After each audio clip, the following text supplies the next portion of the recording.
नमस्कार, जम्मू कश्मीर का ये बुलेटिन देख रहे हैं आप और मैं हूं प्रियंका आपके साथ। बुलेटिन की शुरुआत करेंगे सांबा से आ रही बड़ी खबर के साथ, क्योंकि आपको बता दें कि सांबा में आईबी से सटे इलाकों में बड़े पैमाने पर सर्च ऑपरेशन चलाया जा रहा है और रीगाल गांव है जहां पर ड्रोन देखे जाने की सूचना से वहां पर हड़कंप मच गया है और एसओजी, सीआरपीएफ और बीएसएफ चप्पा चप्पा इलाकों का खंगाल रही है।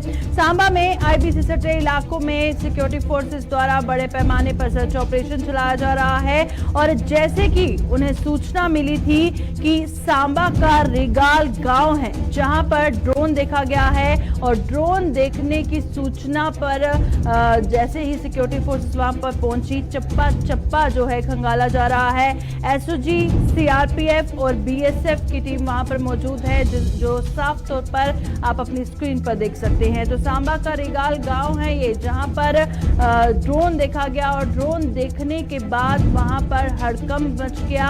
सांबा का रीगाल गांव जहां पर आप साफ तौर पर तस्वीरों में देख सकते हैं, इस वक्त तस्वीरें जो सांबा के रीगाल गांव से आ रही हैं कि बड़े पैमाने पर वहां पर सिक्योरिटी फोर्सेस द्वारा सर्च ऑपरेशन चलाया जा रहा है। चप्पा चप्पा वहां का खंगाला जा रहा है और हर आने जाने वाले की पूछताछ भी वहां पर की जा रही है। तो सांबा के रीगाल गांव से ये इस वक्त तस्वीरें आप देख सकते हैं कि किस तरह का सूरत हाल रीगाल गांव में बना हुआ है, क्योंकि सूचना मिली थी कि वहां पर ड्रोन देखा गया है, जिसके बाद वहां का चप्पा चप्पा खंगाला जा रहा है। तो चलिए रुक करते हैं सांबा से, हमारे संवाददाता ऋषि खजूरिया हमारे साथ लाइव हैं। ऋषि, बताइएगा सर्च ऑपरेशन के हवाले से क्या ताजा तफसीलात हैं? देखिए, बिल्कुल आपको बता दें कि जिस तरह से लगातार 2-3 दिन से ड्रोन मूवमेंट स्पॉट हो रही है, आप इसे सस्पिशियस ड्रोन एक्टिविटी कहेंगे, उसी को लेकर लगातार अगर सुरक्षा बलों की बात करें तो पूरा का पूरा जो अंतर्राष्ट्रीय सीमा का इलाका है, हर एक चप्पा चप्पा अंतर्राष्ट्रीय सीमा का खंगाला जा रहा है। और जिस तरह से देर रात को सांबा सेक्टर के अंतर्राष्ट्रीय सीमा के रीगाल इलाके में ये ड्रोन मूवमेंट स्पॉट हुई है, जो कुछ लोकल द्वारा ये देखी गई है। उसके बाद लोकल्स ने सूचना दी है सिक्योरिटी फोर्सेस को। सिक्योरिटी फोर्सेस ने देर रात को भी यहाँ पर सर्च ऑपरेशन चलाया, लेकिन रात का अंधेरा काफी ज्यादा था, काफी बाधाएं जो वो सर्च ऑपरेशन में आ रही थी। उसके बाद आज तड़के सुबह सवेरे जो है ये सर्च ऑपरेशन लॉन्च किया गया लगभग 5 बजे के आसपास, और कुछ देर पहले इस सर्च ऑपरेशन को कॉल्ड ऑफ किया गया है। इस सर्च ऑपरेशन को लेकर बात करें तो जिस तरह से रीगाल में जो ड्रोन मूवमेंट स्पॉट हुई है, इससे पहले आपने देखा कि मंगूचक इलाके में ड्रोन मूवमेंट स्पॉट हुई थी। उसके बाद पूरी तरह से हर एक इलाका खंगाला जा रहा है, क्योंकि ड्रोन ड्रॉपिंग हो सकती है, उसकी पॉसिबिलिटीज काफी ज्यादा हो सकती हैं। और अगर ड्रोन ड्रॉपिंग होती है तो उसमें हथियारों की खेप आ सकती है, ड्रग्स की खेप आ सकती है, तो इस तरह की शक रहते हैं। उसी के बाद ये सर्च लगातार की जा रही है और इस सर्च ऑपरेशन में बीएसएफ, सीआरपीएफ के साथ साथ पुलिस, एसओजी की टीमें तो लगातार गश्त कर रही हैं, हर एक इलाका खंगाल रही हैं। लेकिन अब इसमें देखना यह कि क्या कुछ चीजें निकलकर सामने आती हैं। हालांकि रिस्क किसी तरह का नहीं लिया जाएगा, ये सारी चीजें ध्यान में रखी जा रही हैं। एक तरफ श्री अमरनाथ जी की यात्रा चल रही है और अमरनाथ यात्रा शुरू होने से पहले ही इस तरह के इनपुट थे कि अंतरराष्ट्रीय सीमा के उस पार बात करते हैं लॉन्च पैड पर, तो वहां पर आतंकवादी इस समय सक्रिय हैं और वो भारतीय सीमा में घुसपैठ करने की फिराक में है। और कहीं ना कहीं अगर बीएसएफ की बात करें तो बीएसएफ ने पूरी तरह से मोर्चा संभाला हुआ है। तारबंदी के आसपास जो सिक्योरिटी ग्रिड है उसको मजबूत किया गया है, एक्स्ट्रा डिप्लॉयमेंट की गई है, हर एक एक्टिविटी के ऊपर नजर रखी जा रही है, क्योंकि अंतरराष्ट्रीय सीमा का इलाका जो है ये काफी संवेदनशील इलाका है और यहीं से इन्फिल्ट्रेशन होती है। यही आप देखते हैं कि टनल कई बार डिटेक्ट हुई है और ड्रोन यहीं से भेजा जाता है, जो ड्रॉपिंग यहाँ पर होती है, जिसके बाद हैंडलर जो पाकिस्तान आतंकवादियों के हैं वो यहाँ से वो खेप लेकर आगे बढ़ जाते हैं। तो इस तरह का रिस्क रहता है, इस तरह की शक रहते हैं, जिसके बाद अब पिछले दिनों से लगातार ये जो ड्रोन की सस्पिशियस गतिविधियां देखी जा रही हैं, उसके बाद अब लगातार हमारे सुरक्षा बल हरकत में आ चुके हैं। चाहे अंतर्राष्ट्रीय सीमा की सिक्योरिटी को लेकर बात करें या फिर हाईवे की सिक्योरिटी को लेकर बात करें, पूरी तरह से चप्पे चप्पे पर नजर रखी जा रही है। लेकिन अभी फिलहाल जो ऑपरेशन कॉल्ड ऑफ किया गया है, इसमें ऐसे कोई रिकवरी नहीं हुई है, लेकिन लोकल जिन्होंने देखा है उनको भी लगातार अवेयर किया जा रहा है कि अगर दोबारा से ऐसी कोई एक्टिविटी स्पॉट होती है तो आप लोग फौरन हमारे साथ संपर्क करें, यानी सुरक्षा बलों के साथ संपर्क करें, ताकि इस पूरी सिचुएशन को वक्त रहते ही नियंत्रण किया जाए, कंट्रोल किया जाए। क्योंकि वो हर एक प्रयास कर रहा है कि यहाँ पर हथियारों की खेप भेजी जाए, तो ये सारी एक्टिविटी की जा रही है। लेकिन हमारा सिक्योरिटी ग्रिड मजबूत है और अगर इस तरह की कोई एक्टिविटी होती है तो उसे किस तरह से विपट करना है हमारे सुरक्षा बल अच्छी तरह से जानते हैं, जिसको लेकर विस्तार से जानकारी डीवाईएसपी ऑपरेशन ने भी हमें पूरी साझा की है और वो साफ तौर पर कह रहे हैं कि हर एक इलाका खंगाला जा रहा है और जहां नजर नहीं जा रही वहां ड्रोन की भी मदद ली जा रही है। तो एक बार फिर से ये चीजें दोबारा से स्पॉट होना शुरू हुई है, तो पाकिस्तान की भी ऐसा लगता है कि बुखलाहट साफ तौर पर देखी जा सकती है। बिल्कुल, शुक्रिया ऋषि ज्वाइन करने के लिए। तो ऋषि खजूरिया सांबा से ये सारी जानकारी फराहम कर रहे थे, जहां पर अभी खबर सामने आ रही है कि जैसे कि वहां पर ड्रोन देखा गया और उसके बाद पूरे इलाके में हड़कंप मच गया, और साथ ही साथ जैसे कि ऋषि बता रहे थे कि लोगों को भी ये जानने समझने की जरूरत है, अगर इस तरह की कोई भी सस्पिशियस एक्टिविटी वो देखते हैं तो जल्द वो सिक्योरिटी फोर्सेस को संपर्क करें, उनको इतला करें, और अभी फिलहाल वहां पर बड़े पैमाने पर सर्च ऑपरेशन चलाया जा रहा है। तो चलिए बढ़ते हैं आगे और अब बात करेंगे श्रीनगर से आ रही बड़ी खबर की, क्योंकि श्रीनगर से खबर सामने आ रही है कि तहसीलदार कार्यालय पर एसीबी ने छापा मारा है और एसीबी की टीम तहसीलदार कार्यालय में जांच पड़ताल कर रही है। शिकायत के आधार पर एंटी करप्शन ब्यूरो की टीम कार्यालय में छापा मार रही है। तहसीलदार कार्यालय जहां पर अभी भी जो छापेमारी है वो लगातार जारी है। तो श्रीनगर की बात कर रहे हैं। श्रीनगर में तहसीलदार कार्यालय पर एसीबी द्वारा छापा मारा गया है और ये तस्वीरें सीधा आप अपनी स्क्रीन पर देख रहे हैं जो इस वक्त ग्राउंड से सामने आ रही हैं। श्रीनगर का शाहटंग इलाका, जहां पर तहसीलदार कार्यालय में छापेमारी एंटी करप्शन ब्यूरो द्वारा की जा रही है और बताया जा रहा है कि शिकायत के आधार पर एसीबी ये कार्रवाई कर रही है। तो सीधा इस वक्त तस्वीरें आप श्रीनगर से देख रहे हैं और श्रीनगर का रुख करते हैं। हमारे साथ हमारे सीनियर साथी सनम एजाज लाइव ज्वाइन कर चुके हैं। सनम, बताइएगा इस छापेमारी के हवाले से अभी तक क्या जानकारी सामने आई है?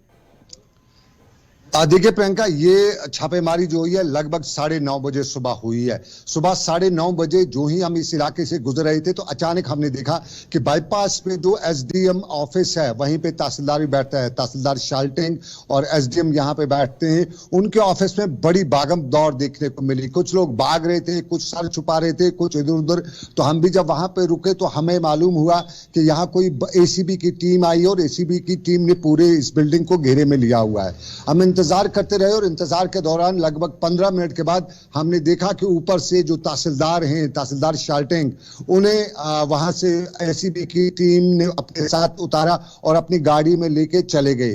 एक गाड़ी में तो उन्हें लेके चले गए, लेकिन बाकी जो गाड़ियां थी, 2 गाड़ियां और थी एसीबी की टीम की, वो वहीं पे रुकी रही और यूं ही वह इस दफ्तर में खलबली मची। लगभग आधे घंटे के बाद दोबारा एसीबी के जो कुछ ऑफिसर थे वो वापस आए और फिर वहां पे अंदर 2 कमरों में जो है तहसीलदार का कमरा और उसके साथ वाला कमरा, उन दोनों कमरों के अंदर चले गए और वहां पे अभी 12:30 के बजे का वक्त है, वहां पे मौजूद अंदर रहे और अंदर तलाशी जो है कमरों की जा रही थी, वहां कागजों को खंगाला जा रहा था। और इस सारे के बीच में एसीबी से हमने कोशिश की, जो बाहर उनके लोग थे, हमने उनसे जानने की कोशिश की कि क्या मामला है, क्यों तहसीलदार को साथ लिया, क्योंकि तहसीलदार को साथ लिया तो उसके बाद उन्हें वापस नहीं लाया गया या वो वापस नहीं आए। नायब तहसीलदार जो वहां के हैं वो भी नहीं है, वहां पे एसडीएम भी सुबह से ही दफ्तर नहीं आए हुए।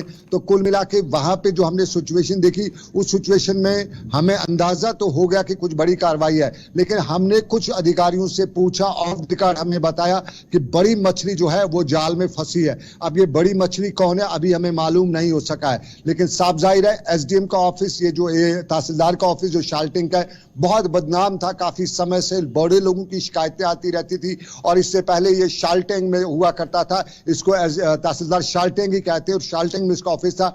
रिसेंटली लगभग 2-4 महीने पहले इसको वहां से शिफ्ट करके बाईपास पे जो हज कॉम्प्लेक्स है उसके साथ इसको वहां पे लगाया गया है, वहां पे ऑफिस खोला गया है। और ये कार्रवाई जो है 12:30 बजे तक, जो हमने आई विटनेस वहां पे रहे, हमने जो देखा 12:30 बजे तक जारी थी। और एसीबी की 2 टीमें हैं जो इस वक्त उस दफ्तर में मौजूद थी और वहां पे छापेमारी करी। छापेमारी क्या, अंदर जो है अंदर कागजात वगैरह जो है, हमें बताया गया कि वो कागज वगैरह जो डॉक्यूमेंट्स वगैरह है वो चेक करे।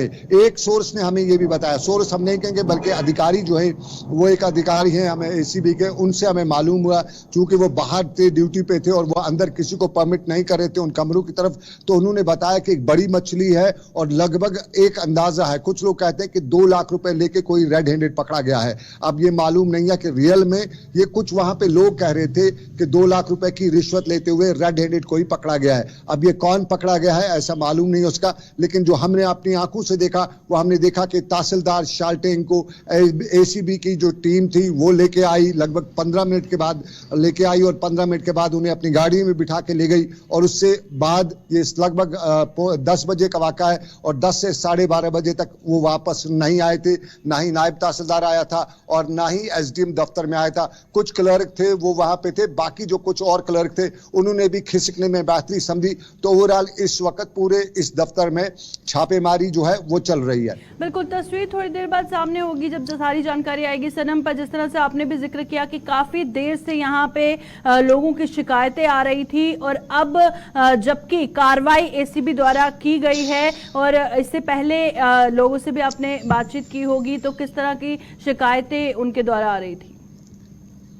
देखिए, हमें इस दफ्तर के बारे में अक्सर शिकायतें आ रही थी। यहाँ पे एक तो वो है कि यहाँ पे जो सरकारी कागजात जमीन है उसके कागजात यहाँ बड़े फेक बनाने की अक्सर खबरें आती रहती थी। बहुत से लोग थे जो हमारे पास भी आते थे और चूंकि एक जो डिपार्टमेंट है ऐसा उलटफेर करता है कि किसी को समझ नहीं आता। और अक्सर लोग शिकायतें करते थे कि यहाँ पे चूंकि इस एरिया में काफी जो जमीनें हैं, कंस्ट्रक्शन एरिया है, उस एरिया में एक ही जमीन दूसरे के नाम अक्सर की जाती थी और उसमें कई नाम बड़े मशहूर हैं। इलाके के कुछ पटवारी जो हैं उनके बारे में बताया जाता है कि उनकी बड़ी बड़ी एसेट्स हैं, बड़ी बड़ी प्रॉपर्टीज हैं। टेंगपोरा के इलाके में कुछ लोग हैं इस डिपार्टमेंट के जो रहने हैं, तो वो दूसरे इलाकों के, दूसरे बारामूला डिस्ट्रिक्ट के, दूसरे डिस्ट्रिक्ट के, लेकिन उन्होंने काफी यहाँ पे प्रॉपर्टीज बना रखी है। उस पर भी कई बार लोगों ने हमें बताया था कि ये सारी प्रॉपर्टीज है, किसी की जमीन किसी के नाम करके है, उसको चीज को लेके गई है। और अक्सर यहाँ पे ये भी बताया जाता कि यहाँ पोस्टिंग के लिए बड़ा खर्चा करना पड़ता है। यानी इस एरिया में पोस्टिंग जिसकी भी होती थी, जिसके क्लर्क से लेके पटवारी से लेके नायब से लेके तहसीलदार तक,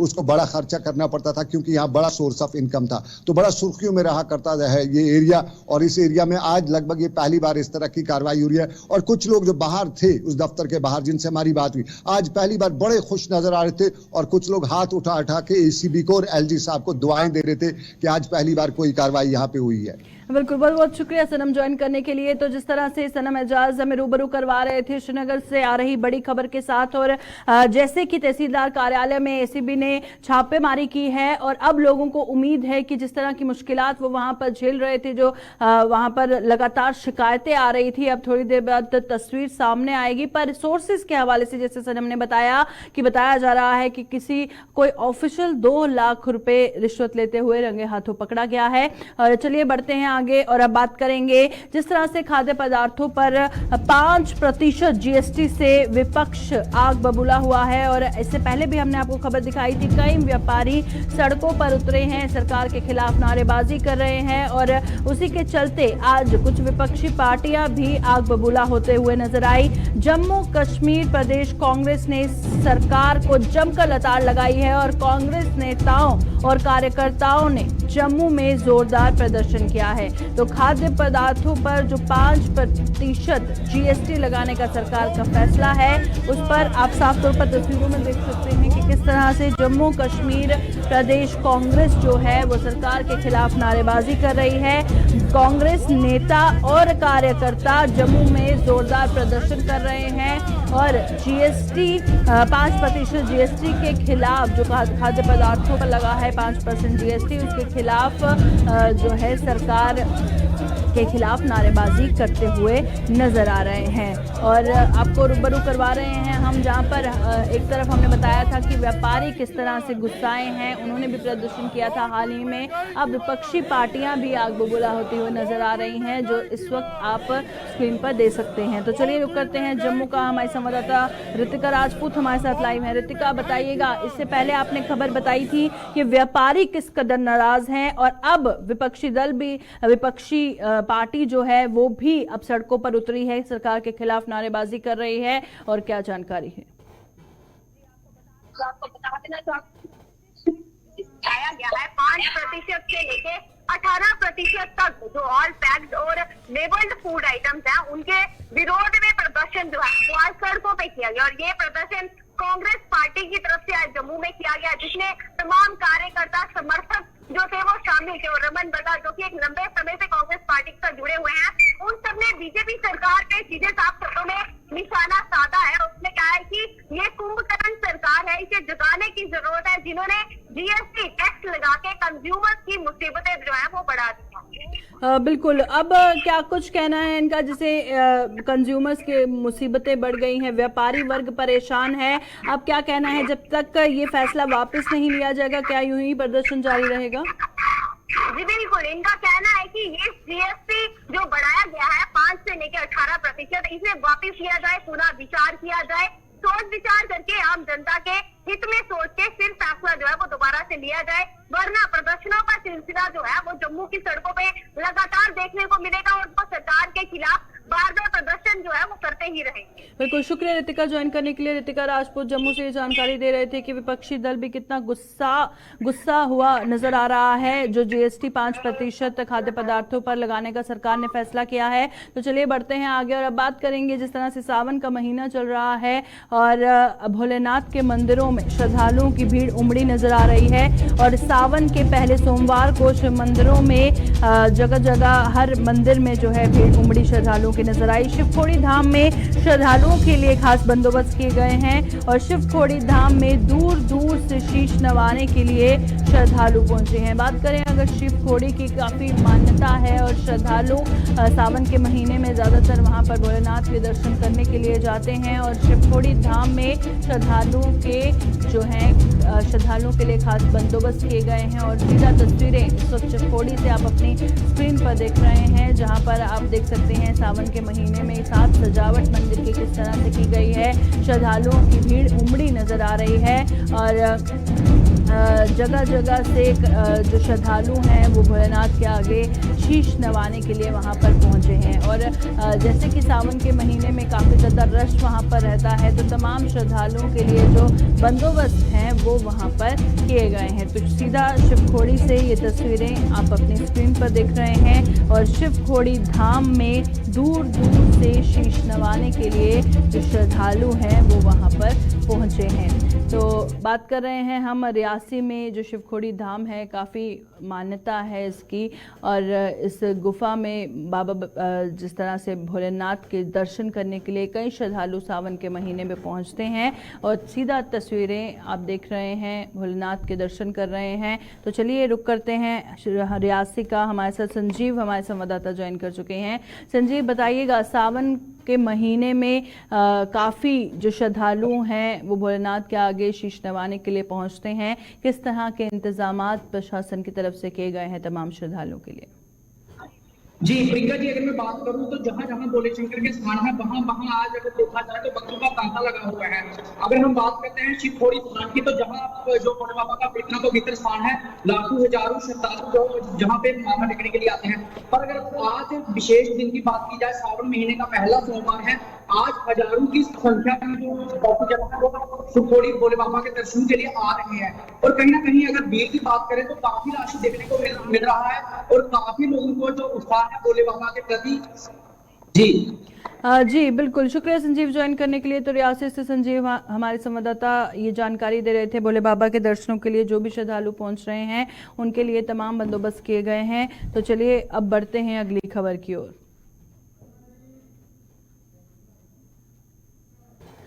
तो बात करेंगे अब डोडा की, क्योंकि डोडा में तेज रफ्तार गाड़ी चलाने वालों पर ट्रैफिक पुलिस ने नकेल कसी है और अक्सर ऐसा देखा जाता है कि तेज रफ्तार के कारण कई सड़क हादसे पेश आते हैं।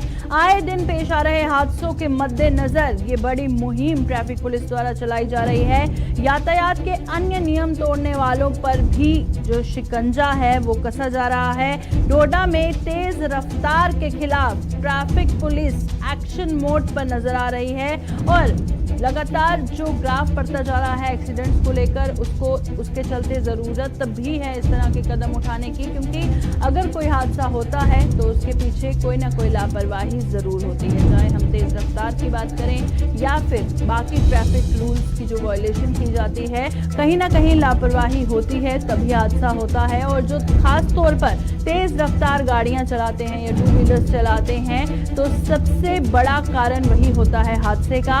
अब जो तेज रफ्तार गाड़ियां चलाते हैं, डोडा में आप साफ तौर पर तस्वीरों में देख सकते हैं कि तेज रफ्तार के खिलाफ किस तरह से ट्रैफिक पुलिस नकेल कस रही है और एक बड़ी मुहिम शुरू की गई है ताकि हादसे जो लगातार बढ़ते जा रहे हैं कहीं ना कहीं उनका सिलसिला रुक जाए, थम जाए। यातायात के बाकी जो नियम तोड़ने वाले लोग हैं उन पर भी शिकंजा कसा जा रहा है, चाहे सीट बेल्ट की बात हो। अगर आप गाड़ी चला रहे हैं, आपने सीट बेल्ट नहीं पहनी है, आप टू व्हीलर चला रहे हैं, आपने हेलमेट नहीं पहनी है, तेज रफ्तार से अगर आप गाड़ी चला रहे हैं तो उनके खिलाफ भी डोडा में ट्रैफिक पुलिस जो है शिकंजा कसते हुए नजर आ रही है। चलिए रुक करते हैं डोडा का। हमारे साथ हमारे संवाददाता वसीम गट्टू ज्वाइन कर चुके हैं। वसीम, बताइएगा, अगर हम बात करें एक्सीडेंट्स का जो ग्राफ बढ़ता जा रहा है उसके चलते ये कदम उठाया गया है, काफी बात करेंगे महत्वपूर्ण है और जरूरी भी था, और इसी हवाले से क्या लोगों में भी जागरूकता होती नजर आ रही है?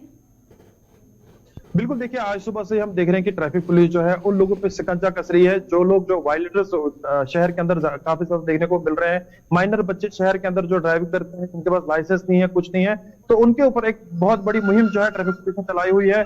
ओवरलोडिंग जो हमारे रूट अलग अलग रूट्स हैं, जैसे भरत रोड है, जो अलग अलग एरिया हमारे हैं, वहां से कंप्लेंट काफी दिनों से आ रही थी कि वहां पे जो है ओवरलोडिंग काफी ज्यादा देखने को मिल रही है। उनके ऊपर जो है कार्रवाई की जा रही है, डॉक्यूमेंट चेक किए जा रहे हैं, हाई सिक्योरिटी नंबर प्लेट जिन लोगों को नहीं है उनकी गाड़ियां सीज की जा रही है। मैं आपको बताना चाहूंगा लगभग 100 के आसपास जो है सुबह से ही यहाँ पे चलान किए गए हैं, जो डीएसपी ट्रैफिक ने हमें डाटा दिया हुआ है, और ये बताया कि कंटिन्यू इस तरह की मुहिम जो है जारी रहेगी, और जो भी माइनर बच्चा मिलेगा उनकी जो पेरेंट्स होंगे उन पे कार्रवाई की जाएगी। तो ये कहीं ना कहीं डोडा के लोगों को कोऑपरेट करना चाहिए। उनके साथ हम देखते हैं कि आए दिन जो है यहाँ पे एक्सीडेंट का मामला सामने निकल के आता है, बड़ी खबर देखने को मिलती है, तो ये चीजें देखने को नहीं आने वाले टाइम में नहीं मिलनी चाहिए, क्योंकि जिस तरह से डीएसपी ट्रैफिक ने बताया कि ये मुहिम लगातार जारी रहेगी।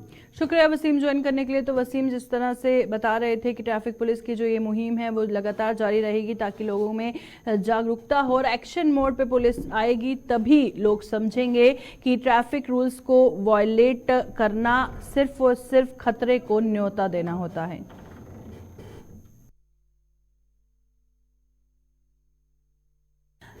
जिला पुंछ में एलओसी से सटे मेंढर सेक्टर में रविवार देर रात अचानक ग्रेनेड विस्फोटक हुआ, जिसमें सेना के कैप्टन समेत कुछ जवान घायल हो गए।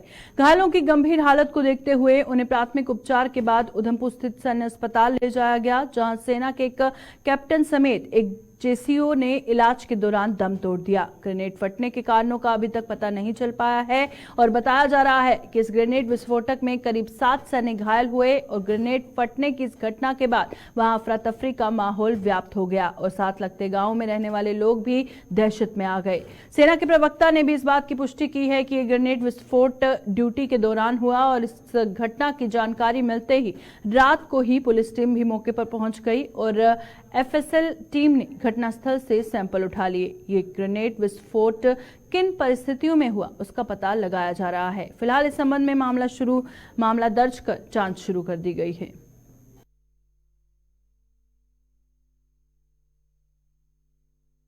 पुलवामा में रविवार को आतंकी हमले में शहीद हुए सीआरपीएफ के एएसआई विनोद कुमार को आज भावभीनी श्रद्धांजलि अर्पित की गई। कश्मीर घाटी के बडगाम जिले के हुमहामा में सीआरपीएफ के स्पेशल डीजी दलजीत सिंह और जम्मू कश्मीर पुलिस के वरिष्ठ अधिकारियों ने शहीद एएसआई विनोद कुमार को अपने श्रद्धा सुमन अर्पित किए, और श्रद्धांजलि के बाद शहीद एएसआई विनोद कुमार का पार्थिव शरीर उत्तर प्रदेश के फारुखाबाद के लिए रवाना कर दिया गया।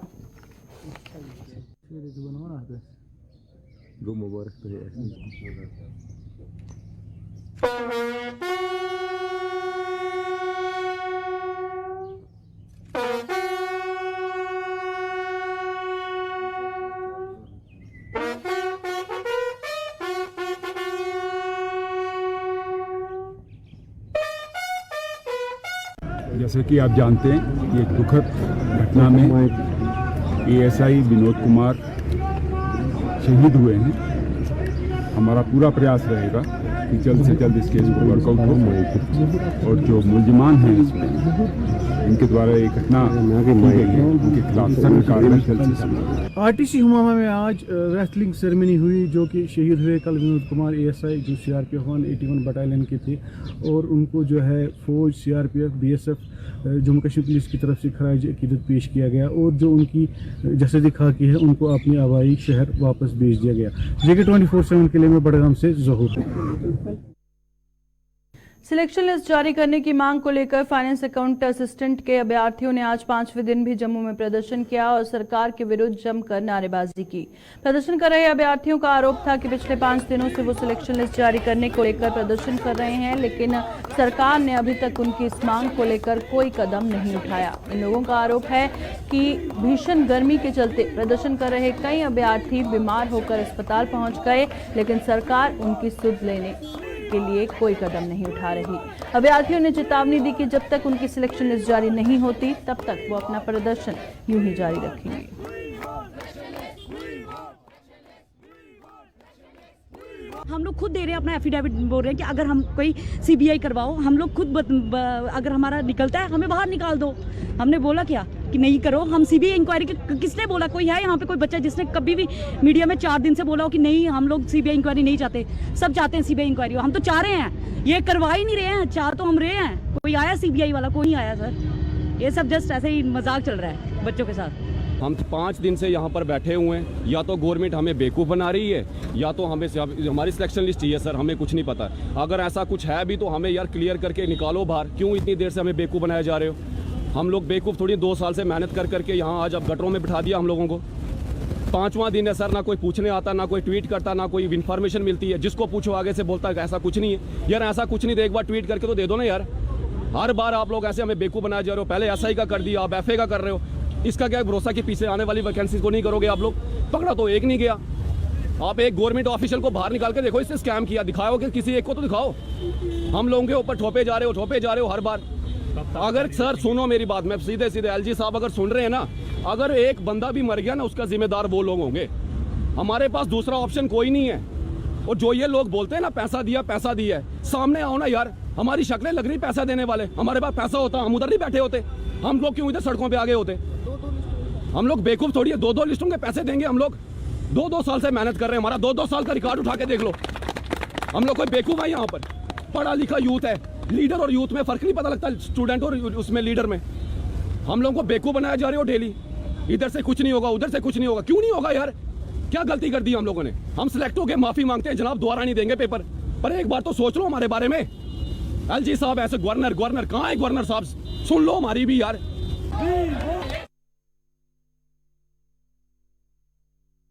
अभी के बुलेटिन में फिलहाल इतना ही, दीजिए इजाजत, नमस्कार।